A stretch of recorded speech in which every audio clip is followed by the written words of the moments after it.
Good day, everyone. It's great to have all of you in attendance for today's webinar. My name is Mason Stevenson, and I'm the editor of the HR Exchange Network. It's been said before, feedback is a gift. It might not always seem that way, but what if it did? How can someone deliver feedback as a gift people actually want to receive, unwrap, and use? Who else better to answer that question than today's presenter? It gives me great pleasure to introduce Cylient CEO and HR Exchange Network Advisory Board member, Dianna Anderson. Dianna, welcome back to the space. The digital floor is yours. Thanks so much, Mason.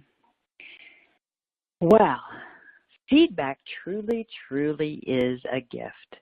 But we all know it's a gift many people would prefer not to receive. That's a real problem, not just for the people who are refusing either to offer or receive feedback, but for all of us.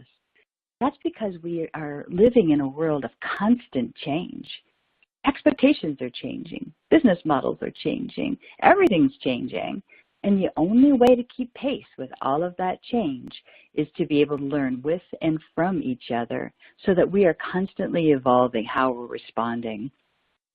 That gets a whole lot harder if we're not able to exchange in-the-moment feedback with each other all of the time at the pace that change is impacting us. So that's why we really need to talk about why this happens, and perhaps more importantly, what we can do about it. So to explore why it is we are resisting offering and receiving feedback, let's have a little listening exercise. This particular listening exercise comes from Cylient's Feedback in the Moment workshop, and it features two characters. So imagine that you are in a financial services organization that's having a really hard time with on-time delivery with new products. Okay, so they want to bring new products to market, and it's just not getting them out there in time. So in order to address this particular organization has pulled together a team of all the people involved with creating new products. So Priya is the team leader. She's from the marketing department, and she's going to be having a conversation here in just a moment with Jason. Jason is an emerging leader in the IT area, and Priya and Jason are coming out of a meeting that has not gone particularly well, and Priya is going to offer some feedback to Jason. As you listen to her do that, consider what contributes to the outcome of this conversation, and we will take a look at what those elements are on the other side of this dialogue. Jason, do you have a minute? Sure, Priya. What's up? I wanted to talk with you about the meeting this morning. Yeah, it was kind of a mess, don't you think?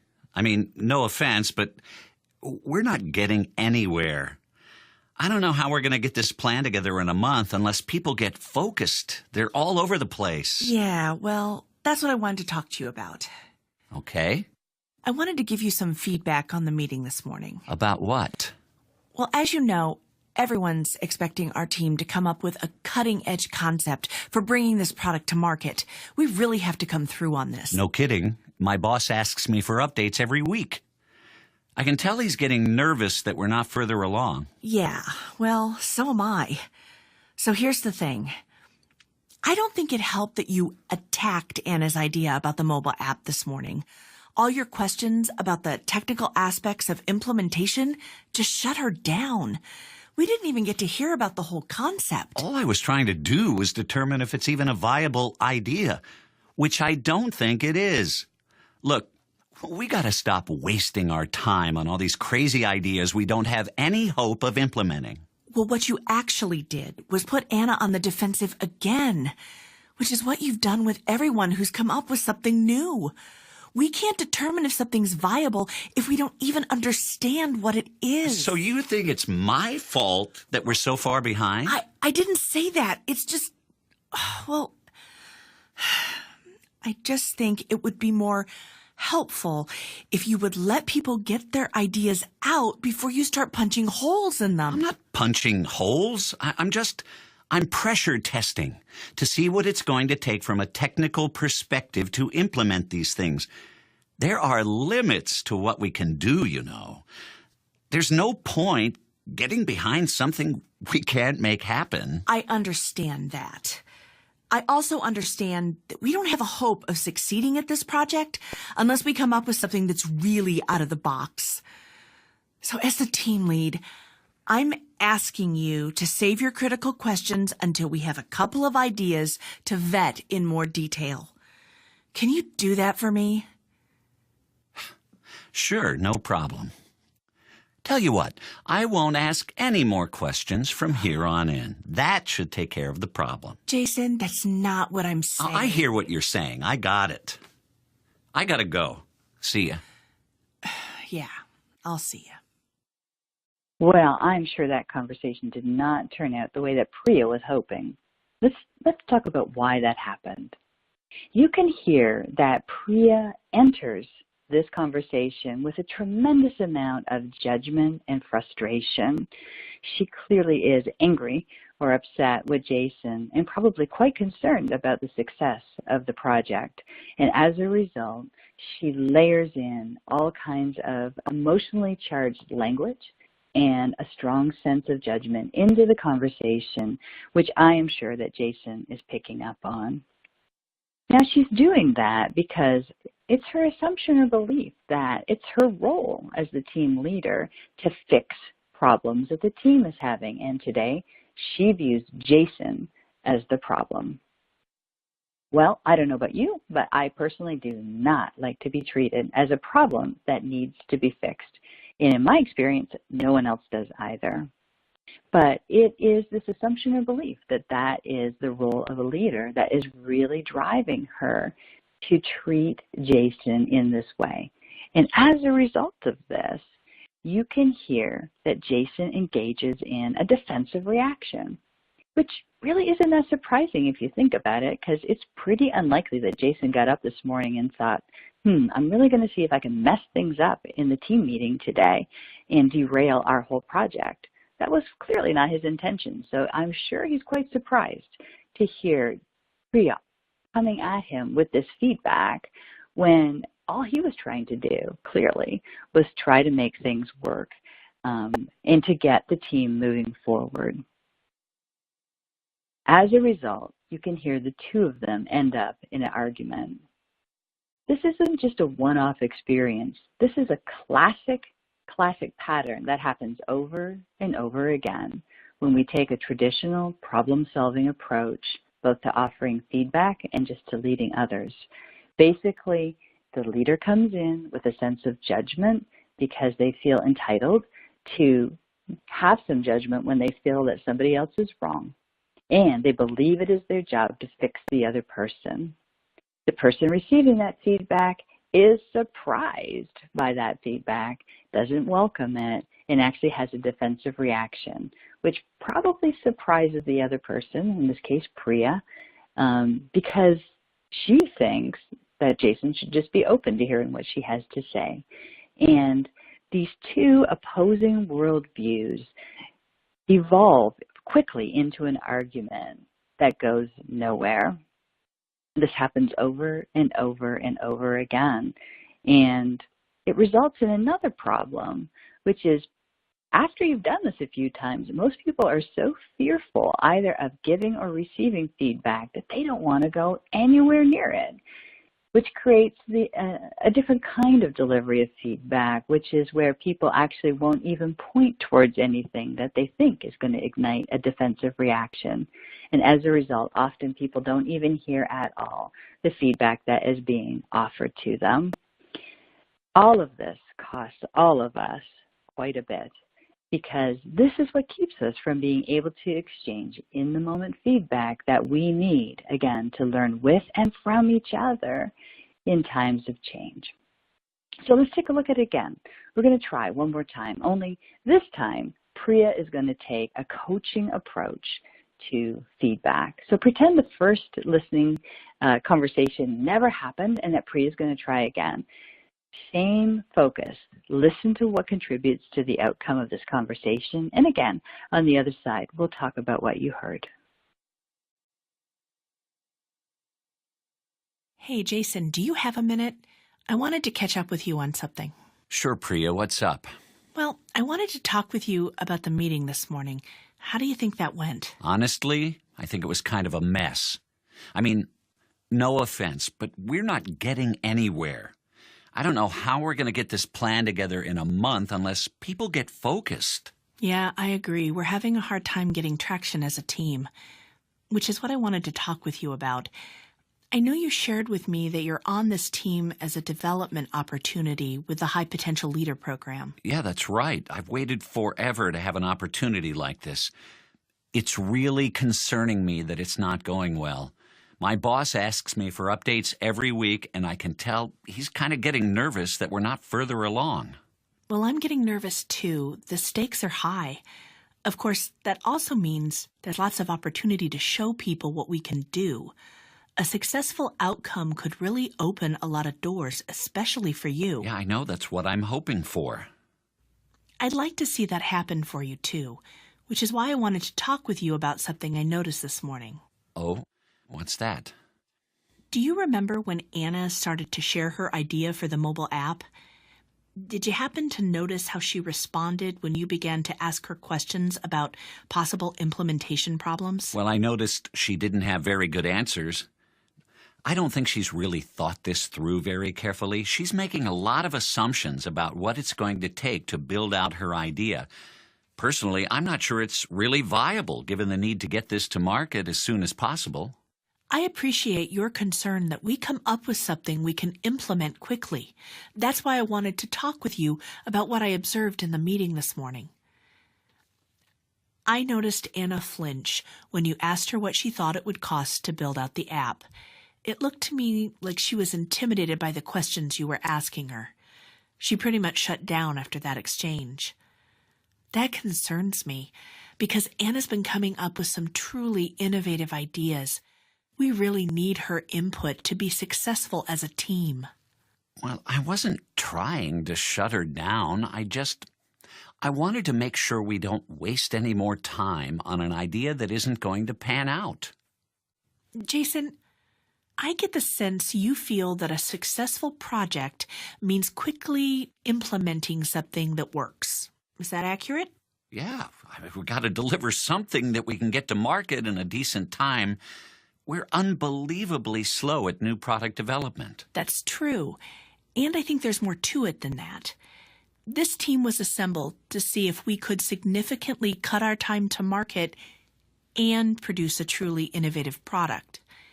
If we don't come up with something distinctively different than what we've done before, we'll have missed the mark.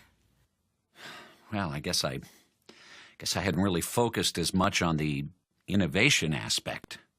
I just want to prove we can get to market faster. You're absolutely right that speed is a real issue for us, which is why your concern for implementation is so valuable. It just needs to be used to support bringing new concepts to market. Truly innovative ideas need some time and a safe space to be fully considered. I see what you're saying. I guess my questions didn't help as much as I intended them to. I thought that Anna's idea had some interesting elements to it. It still needs some fleshing out, though. How can you see yourself helping with that? Oh, well, I guess the first thing would be to get with Anna and talk with her more about what she's thinking. And apologize for stepping on her idea this morning. Maybe I can walk through it with her and help her think through some of the technical challenges. I think that would really help in moving things along. Is there anything I can do to help you prepare for that conversation? Well, maybe. What's that? Look, I just don't want to shut her idea down again. I know I can do that. I've gotten that feedback before. Okay. Would it help if I shared some ideas on how to approach the conversation differently? Yeah, I'd appreciate that. You know, I'm just not quite sure what I do that causes the problem. Well, personally, I find it helps if I set a clear intention for myself before I enter into a conversation.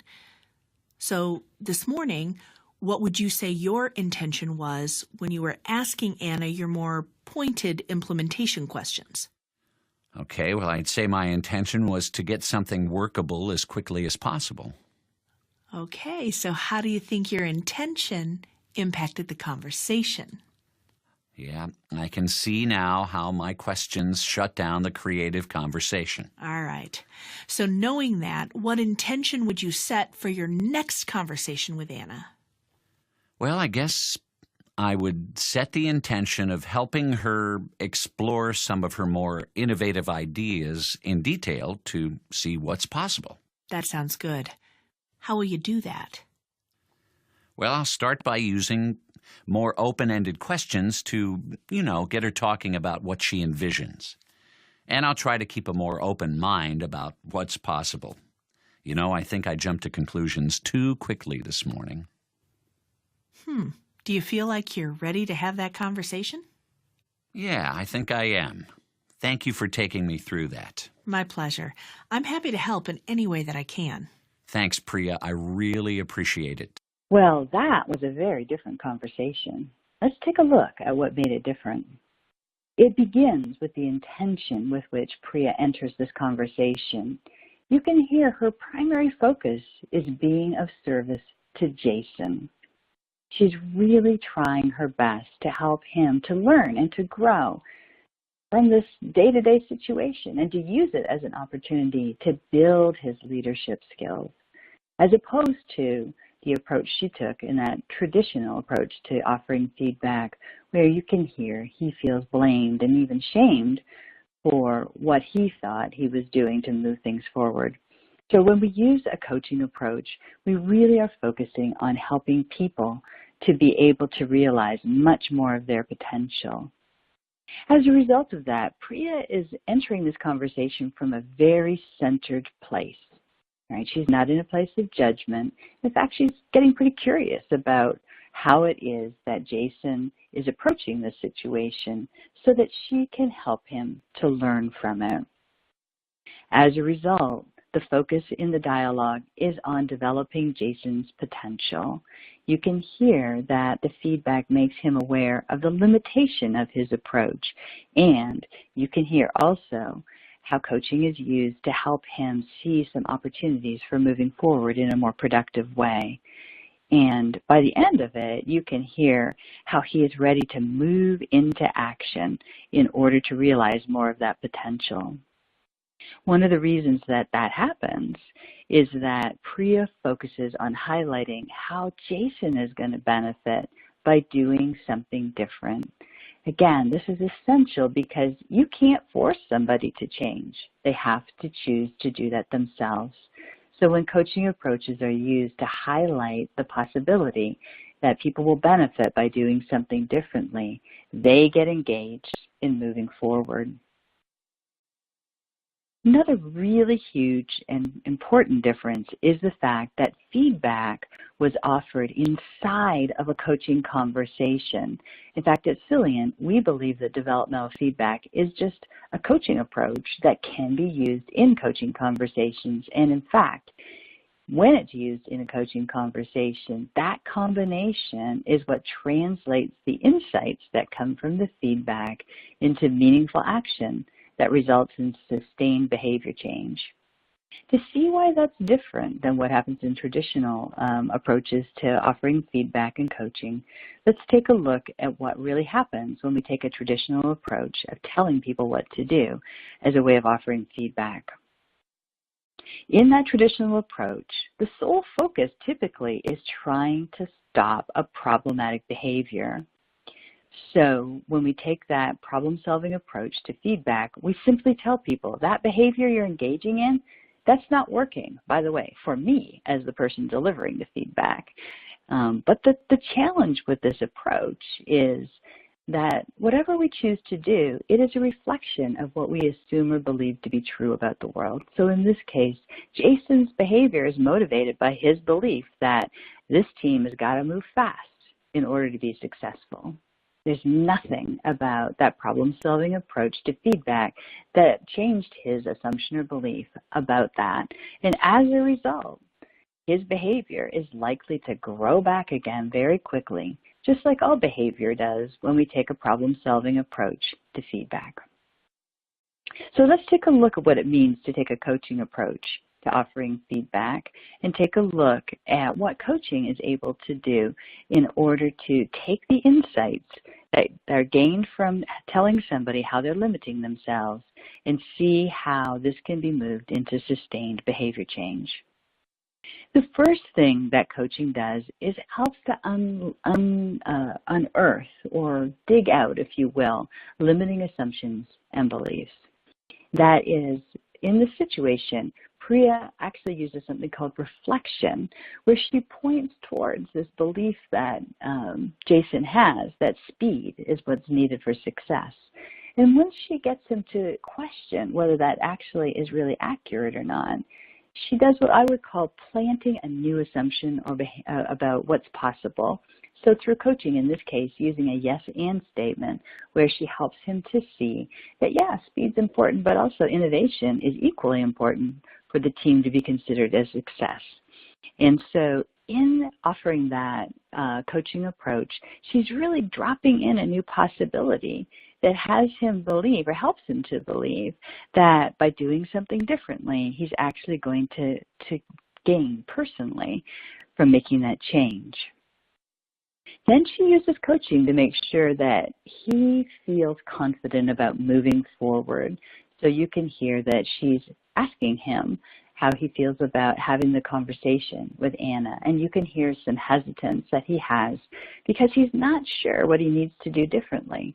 By the way, that's a common outcome of a problem-solving approach to offering feedback, that people know that whatever they're doing might be limiting them in some way or causing a problem, but they don't know what to do differently. When a coaching approach is taken, you can hear that she's working through what we would call the knots that Jason is experiencing, and she knows that this coaching conversation is done when he feels confident about moving forward and engaging in this conversation with Anna. So let's take a look at how that actually impacts behavior. If you think about it over time, the coaching that she has offered him is going to open the door for them to continue to have coaching conversations, so she can continue to support him in growing a new behavior that is rooted in a more positive and productive assumption and belief about how the world works. So let's sum this up together. Coaching-based feedback is received as a gift when it does a few things. First, when it's offered with the intention of being service to the person who's receiving the feedback, again, and the focus is really on development. The benefits of change are highlighted so that people understand they're going to gain if they put the effort into moving forward with this change. And insights, those aha experiences that occur that help the person to see how doing something differently is actually going to deliver that benefit, is what creates the motivation to move forward. And lastly, again, feedback is paired with coaching, and coaching is used to support meaningful behavior change. And so in this way, when feedback is dropped into coaching conversations, people feel confident about moving forward and doing things differently. Pairing coaching and feedback so that positive behavior change is just a way of life is one of the many benefits of instilling coaching as a culture in your organization. To learn more about creating coaching cultures and why feedback really fails, I hope you'll head to the Resource Center and take a look at some of the offerings that we have there for you. It's been my pleasure to be with you today. Thanks so much for joining us. And Mason, I'll turn it back to you. Dianna, thank you very much. What a brilliant presentation. Thank you. All right, that does it for today's webinar. Again, my thanks to Cylient CEO and HR Exchange Network Advisory Board Member Dianna Anderson. The HR Exchange Network has more webinars lined up throughout the year. Head over to hrexchangenetwork.com for more details on those events and to register. All of them are free to attend. Again, thank you for attending today and for visiting hrexchangenetwork.com.